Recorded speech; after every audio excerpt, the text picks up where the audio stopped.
Grammar शनिश्चर मंदिर प्रतिष्ठा दिवस पालित।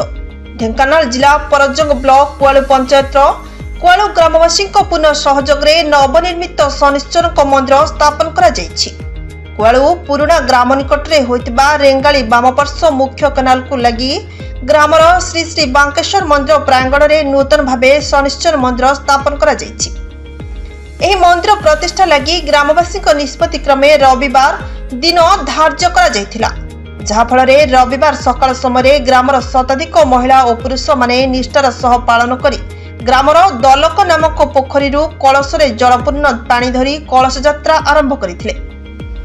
आगरे बाजा घंट वाद्य कीर्तन मंडली रे कलश यात्रा बाहरी गां परिक्रमा करी मंदिर रे प्रवेश करी कलश गुड़िक स्थापन करथिले। मंदिर प्रतिष्ठा लगी दिन तमाम यथाविधि अनुसार होमयज्ञ सहित पूजार्चना करा जायथिला।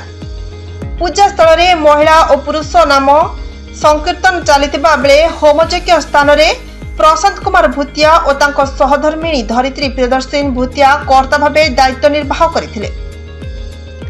पुरुषोत्तम पंडा और बगा नना मुख्य पूजक भावे रही यथाविधि अनुसार पूजार्चना और होमयज्ञ करथिबा बेले मंदिरर स्थायी पूजक आदित्य कुमार राणा एवं सहयोगी पूजक प्रशांत मिश्र और राजेंद्र पंडा सहयोग करथिले। अपराह्न समय प्रसाद सेवनर आयोजन करा जायतिबा बेले अपराह्न 5 घटिका समय शनिमेला अनुष्ठित होइतिला। मंदिर निकट को लगी रहितिबा मेलन पड़िया रे जोरगाड़िया और सालेपाड़ मध्य दंडपात नृत्य परिवेशन होइतिला। कुआलु ग्रामवासी पूर्ण सहयोग रे शनि मंदिर प्रतिष्ठा दिवस महा आडंबर सहकारे पालित होइतिला। ढेंकानाल जिला परजंग ब्लॉक रु निर्मल गडनायक का रिपोर्ट, ना ओडिशा।